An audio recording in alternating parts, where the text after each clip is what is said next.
दिल का दर्द कैसे दिखाएं जब मरहम लगाने वाले ही जख्म देकर चले जाते हैं। कुछ ऐसा ही हाल है मुंबई इंडियंस के अंदर टीम मेट्स का और खास करके जसप्रीत बुमराह और सूर्य कुमार यादव का, क्योंकि सूर्य कुमार यादव पहले जसप्रीत बुमराह थोड़ा वोकल हो रहे थे और अब सूर्य कुमार यादव ने ही बता दिया कि जो कप्तानी मिली है हार्दिक पांड्या को उससे वो भी बहुत ज्यादा खुश नहीं है, क्योंकि उन्होंने एक इंस्टाग्राम स्टोरी डाली। हालांकि उस स्टोरी में बहुत कुछ लिखा नहीं, लेकिन जो स्टोरी में एक इमोटिकन डले हैं, जो एक इमोजी डला है, वो बताता है कि यहाँ पर दर्द बराबर हुआ है, क्योंकि उन्होंने एक दिल टूटा हुआ दिल लगाया है, जिससे मुंबई इंडियंस के फैन को ये बात साफ-साफ पता चल चुकी है कि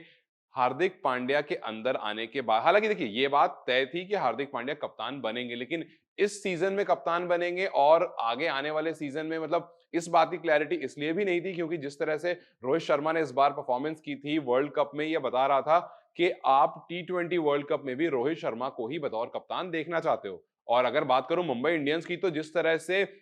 बीते कुछ सालों में जसप्रीत बुमराह ने और सूर्य कुमार यादव ने परफॉर्म किया है मुंबई इंडियंस के लिए, उसमें ज्यादा लॉयल्टी दिखती है, उसमें ज्यादा एफर्ट दिखते हैं, क्योंकि हार्दिक पांड्या और टीम छोड़कर चले गए थे, दूसरी तरफ से ऑफर आया वो वहां चले गए थे, और गुजरात टाइटंस में जाने के बाद, दो अच्छा सीजन होने के बाद, अच्छा अपनी खुद की टीम बनाने के बाद वापस से ट्रेडिंग में आ जाते हैं, और फिर उसके बाद आने के बाद ही काफी ज्यादा ट्रोल होने लगे थे कि लॉयल्टी मैटर्स, हार्दिक पांड्या को नहीं आना चाहिए था। लेकिन आने के बाद जब वो खिलाड़ी, मतलब घर का वो सदस्य जो ज्यादा रिस्पॉन्सिबल है, जो ज्यादा मेहनत कर रहा है, अगर उसको जिम्मेदारी नहीं दी जाती है तो दिल टूटता है, बुरा लगता है। और इसी वजह से जसप्रीत बुमराह ने भी एक स्टोरी डाली थी कि silence is sometime the best answer, और मुंबई इंडियंस को अनफॉलो कर दिया था। उसके बाद कुछ बातचीत हुई होगी, दोबारा से फॉलो बैक जरूर करा, लेकिन हार्दिक पांड्या के आने के बाद ये वो दो खिलाड़ी थे जिनको सबसे ज्यादा तकलीफ हुई। लोग रोहित शर्मा के बारे में बात जरूर कर रहे हैं, लेकिन ये बात तय थी कि रोहित शर्मा इस सीजन के बाद मोस्ट प्रोबेबली छोड़ देंगे, बिकॉज ऑब्वियसली वो 36-37 हो गए हैं। शायद कप्तानी छोड़ने के बाद आप, क्योंकि मुंबई इंडियंस का एक सीन है कि वो फ्यूचर रेडी वाले पूरे लॉजिक पर बिलीव करते हैं, और इसी वजह से उन्होंने हार्दिक को कप्तानी भी दी है। लेकिन हार्दिक को लेकर के आना और तुरंत कप्तानी दे देना, इसमें ये चीज साफ दिखती है कि सूर्य कुमार यादव को इस चीज से तकलीफ हुई है, इस चीज से जसप्रीत बुमराह को भी तकलीफ हुई है, और इस चीज से जो टीम का माहौल है वो कहीं ना कहीं खराब जरूर हो गया। और खास करके ये बात बहुत ध्यान देने वाली है कि ट्रेडिंग की जो लास्ट डेट थी 12 दिसंबर, उसके बाद कप्तान बनाया गया है, क्योंकि अब कोई भी प्लेयर टीम को छोड़ नहीं सकता। प्लेयर्स के पास यही ऑप्शन है कि अगर आप इस जो भी डिसीजन लिया गया, इस डिसीजन से आप खुश नहीं है, तो आप प्लेइंग 11 में मत आइए।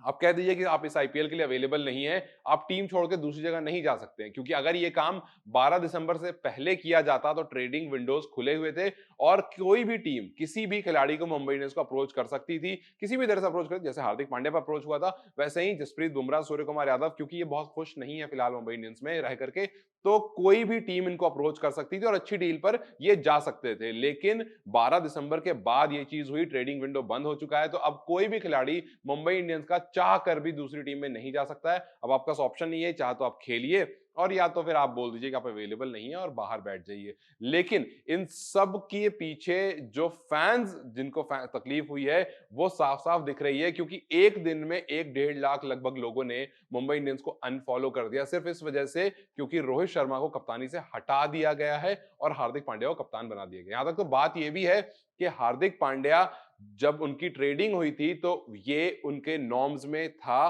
कि मैं आऊंगा तभी जब आप मुझे यहां का कप्तान बनाएंगे। तो ट्रेडिंग करने से पहले ये बात हर तरफ से हो रही है, स्पेकुलेशन लगाया जा रहा है कि हार्दिक पांड्या ने पहले ही ये डील कर ली थी कि मैं मुंबई इंडियंस में आऊंगा तभी जब मुझे इस साल की कप्तानी मिलेगी। और फिर ढेर तरह की बात चल रही है, अलग अलग लोग अलग तरह की बात कर रहे हैं। कुछ ये कह रहे हैं कि ये बहुत मतलबी मूव है, क्योंकि पहले आप इस टीम को छोड़कर चले जाते हो, फिर आप इस टीम के खिलाफ बातें करते हो, क्योंकि याद है हार्दिक पांड्या ने जब वो गुजरात टाइटंस में थे तो उनसे पूछा गया था कि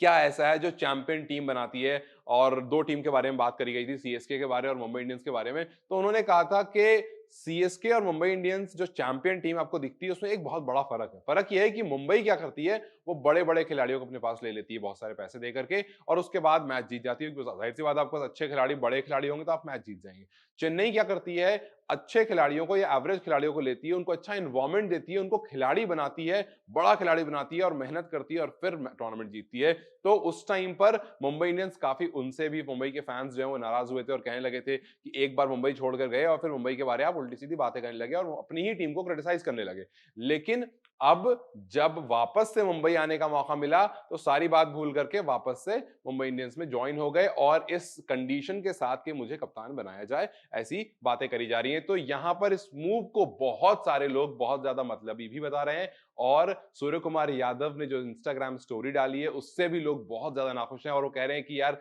इस इंसान को तकलीफ हुई है क्योंकि जाहिर सी बात है नंबर 1 टी20 बैट्समैन है, करेंटली इंडिया को लीड कर रहा है टी20 में, अच्छा लीड कर रहा है और अच्छी परफॉर्मेंस भी दे रहा है लगातार। अभी एक सेंचुरी भी आई है तो मतलब और मुंबई इंडियंस में काफी परफॉर्म करा है। तो कुल मिलाकर के अगला दावेदार सूर्य कुमार हमें दिख रहा था। If not Surya Kumar then Jasprit Bumrah तो दिख ही रहा था। तो ये दो जो आपके पास पोटेंशियल लीडर्स थे, आपने इन पोटेंशियल लीडर्स को साइड लाइन कर दिया बिल्कुल भी और एक उस इंसान को बना दिया जिसने 2 साल पहले आपको छोड़ा था, वापस से आपकी टीम में आया और आपने उसको सीधी सीधी कप्तानी दे दी। तो खैर ये जो पूरा मूव है, क्या ये आपको भी लगता है कि बहुत मतलबी मूव है? क्या आपको भी लगता है कि सूर्य कुमार यादव और जसप्रीत बुमराह को जिस तरह से साइडलाइन किया गया है हार्दिक पांड्या की वजह से वो गलत है और हार्दिक पांड्या को एटलीस्ट इस सीजन अगर कप्तान बनाना भी था तो एटलीस्ट इस सीजन कप्तान नहीं बनाना चाहिए था क्योंकि अभी भी रोहित शर्मा के अंदर वो टी20 वाला रोहित शर्मा बहुत ज्यादा है और